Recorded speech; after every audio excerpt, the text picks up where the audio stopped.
Yeah. It's still better than the Avacyn foiling. Oh god. Ugh, Oh god. it's so bad. It's like, oops, we did it wrong. I like it. I don't like it at all. I really think they just did it to keep from like the cards curling more, which I guess that's a decent reason, but it just looks so bad. And I'm such a sucker for foils, it just kind of saddens me. God. No, I want a Taco Bell sponsor. It'd be Right. awesome. Ooh, ooh, ooh. Anyway, foreshadow. Mr. So you give us Foreshadow. money and we eat tacos on the show, right? Okay, cool. Oh, you kidding me? Is that what happens? Wait, what? I don't know. That's what's gonna Did happen. someone say something about taco? Cheese a bag. I want a sponsor. So, Mr. Rush, you have questions. Nah, fuck it. I don't care. Oh, man. So he gets No, all I do have questions actually, but Houston, yeah, okay. Release the Kraken. Yeah. Right. Zip. Foreshadow. Yeah. Next episode. No, I wanted like some tips, and well, obviously you're a higher player than all of us. Maybe not me, but all of us here, and we're needing some tips for. Speak for yourself. Huh? Just kidding. Yeah, Houston, you suck. he doesn't. Okay. Thank you, He Jay. bends over, whatever you want to call it. All right. It happens. All right. But just some, because I assume mostly new players listen to this, if any people. Right. So, yeah, like what's some battle strategy? Like a lot of people, I've seen the pros just take damage. This is something we talked about a little bit on the show. Yeah. They just won't block. Period. Like increasing percentages, stuff. You know. Just tell us your secrets, basically. Go ahead. On the take damage thing, like you probably already talked about it, but like a big reason why they do that is a lot of times like trading creatures normally is probably not what you want to do.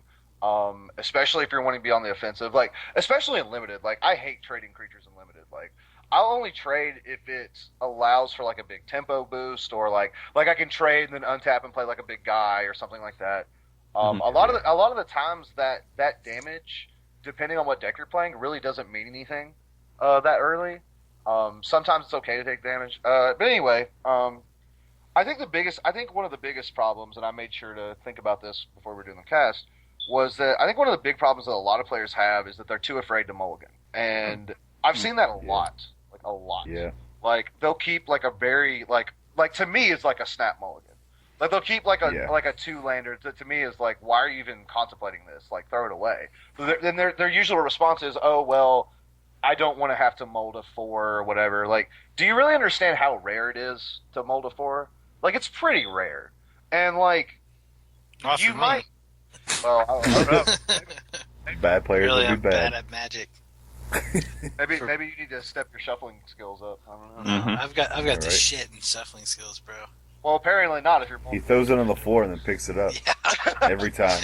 But I think the big deal is Spirit bomb. a lot of people just choose not to mulligan. They're just like, I'll keep this shoddy hand, or not even with like a low land count, like a hand that's like you know what your opponent is playing, yet you keep a hand. Like for example, your opponent's playing, let's say, like an Esper control deck, like a Planeswalker deck, right? And you're playing Delver, and knowing this information, you decide to keep a hand with like Gut Shot and like Vapor Snag in it, which you know aren't going to Bad idea. I just see players shoot themselves in the foot so many times, and like my biggest advice is that if you know what your opponent is playing against, it's really simple. If you know what your opponent is playing, and your hand, you don't honestly feel like your hand is optimal enough, send it back. Like the worst thing that happened, you get a 6-card hand that's a little bit better. You know what I'm saying? Mhm. I think another thing is that people don't. If you're a casual player, that's fine. If you just like to go to F&Ms and have fun or whatever, that's cool. But if you're like trying to take a serious run at Magic, you need to playtest. You need to playtest a lot, and I mean a lot. And you need to find people that are either reliable playtest partners or people that you can learn from. Because I've noticed a lot of people will just playtest with their friends, and obviously those are your boys, whatever, play with your friends. But like, you're not going to learn things from like guys that are on the same level as you. Like, that's not a way to get better. Like, the way to get better is, to seriously sit down and play test and, screw all this, oh, let's have a free mulligan, whatever. Like, play it like it's a real match. Like, if you really want to know what your matchups are, then play it like it's a real match. And sideboard. I always tell Yes. people to sideboard. Yes. I'm not saying that like I know everything or anything. I'm not trying to chime in either. Oh my But, god. Shut the fuck everywhere. up, Chris. God damn. All over his balls. No, like Oh, I had shut some up. people that I was talking to last week, and they're talking about how they've been playtesting and they just taught their daughters how to play. I was like, that's cool, and they're like, we're playing the same deck and the same deck, and I was like, do you have sideboards? And they're like, yeah, and I was like, well, how many times did you sideboard? And they're like, oh, we didn't. It was just a lot easier to just shuffle it back in. And I was like, well, like you're gonna be playing the majority of your more games sideboarded than you are without your sideboard. Like 2 So I feel like games. Yeah, Like 2 yeah. games. So, like, you're not going to have that same matchup where you're both not sideboarded. That only happens once. Right. Like, the rest of the time, your deck is somewhat different, or should be somewhat different. Or you would at least have draws that you wouldn't have, when you're in tough situations that you should have sided in to be ready for, Like, and I don't know, that's a big thing, and, like, I kind of wanted to say, I had this problem when I started, was I would keep hands with enough lands, but not the right colors. Like, I would do, like, maybe a hand that had, like, 3 blue spells, a white spell, and, like, 2 white lands.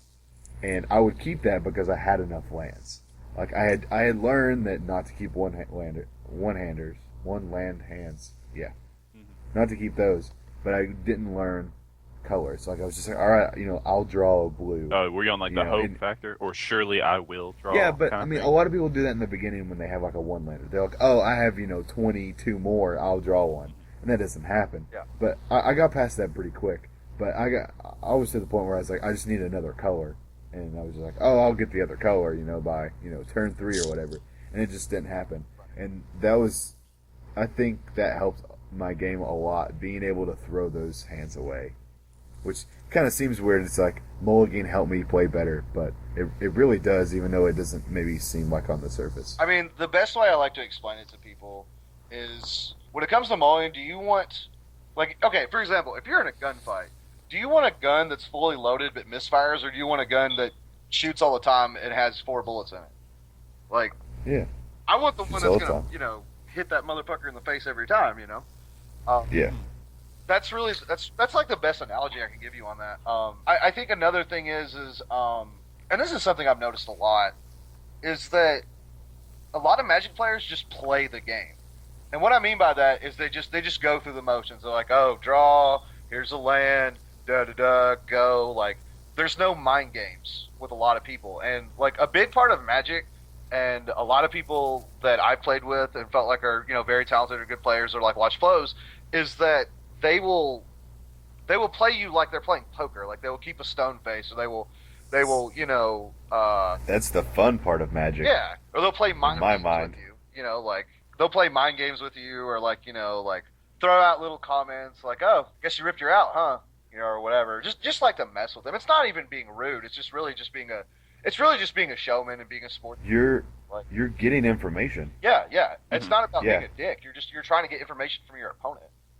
Fishing for information is not bad. Not at all. And if they want to give it to you, then take it. Absolutely. And if they don't want to give it to you, then okay, you tried. Like, you didn't lose anything. Yeah, Right. you can usually As long as persuade you them don't that give way a- too, though. As long as you don't give away information while you're trying to get it, then it's worth it. Yeah. I think, let's see, what else? Oh, there is one thing. I think another tip is, and this is something that a lot of guys have done. Like, I'm not hating on anybody for it, and they know who they are.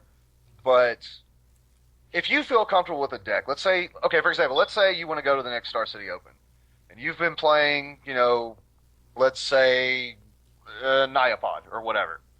And you've been playing Nyapod solid, straight, whatever. You've been playing you've been playing it for a long time. You're very skilled with it. You know how it works inside and out. You know your matchups, blah, blah, blah. And then let's say three days before the Open, you hear about either there's some deck that might be at the Open that's like got an 85% matchup against your deck, and like you feel like it's going to be popular or whatever, or hey, there's this really cool deck that I saw online that I really want to play. Don't do that. Don't switch before an Open. That's like the worst thing to do. Like, because you're basically just shooting yourself in the foot. I don't care how good the deck is. Like, a lot of it has to do with being comfortable with what you're playing. Absolutely. Or And the I've had- quick edit, is that what you're talking about too? Yeah, well, not even like a quick edit. Just like switching your deck completely. Like, you showed up at the tournament playing Nyapod. You got nervous because you felt like, even though you are comfortable with your deck, that it might not be the right choice. And then you jump to what may be or may not be the right choice. But that doesn't really matter because you're not experienced with it. You don't understand the sideboarding. You may not know your matchups. You may not know what hands to keep and what hands to mulligan. Like, that's a big thing, too. And I've heard of a lot of talented players in Knoxville, you know, me included back in the day. I admit I did it once. I did it once. I did it once. And I did it once and I never did it again. You learn from it. It was the worst mistake I ever made.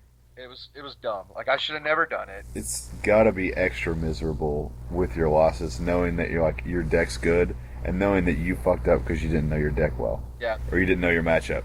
Or you didn't put that card in the sideboard that you needed. Like, that's more frustrating than, like, losing against that 85 matchup. Absolutely.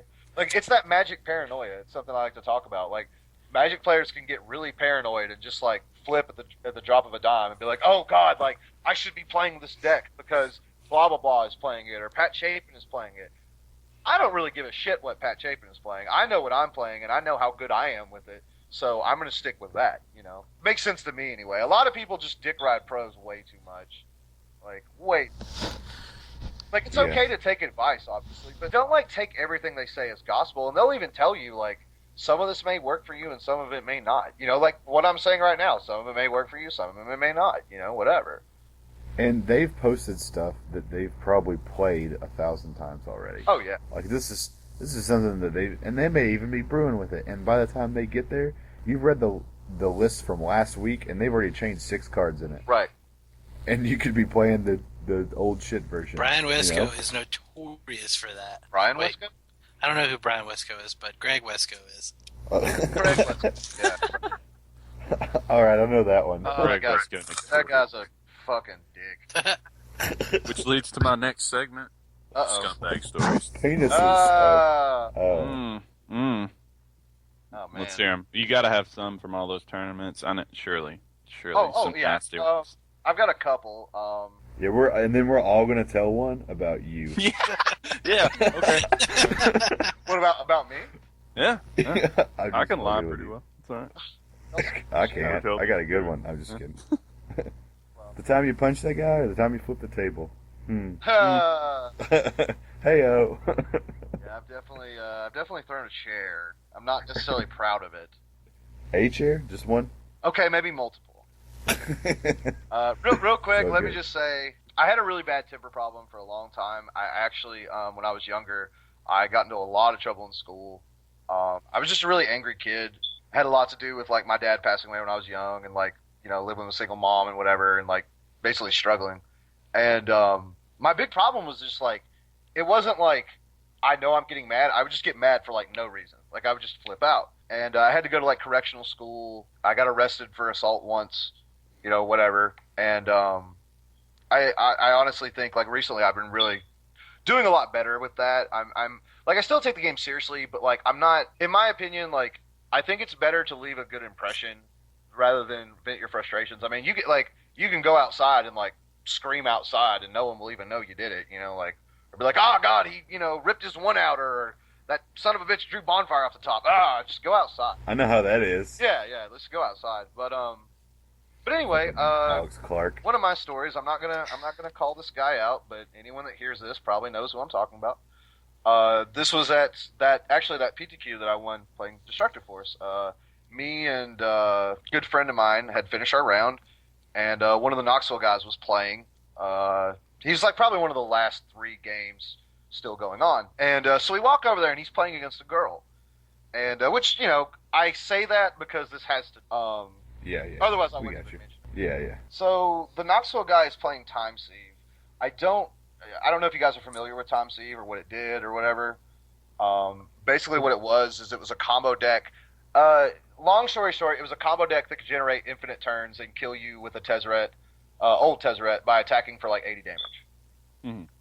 Gotcha. That was basically what it did. I think Alex Clark played me once at an FFA. Yeah, I did. Yeah. You lost to Sanguine Bond before that.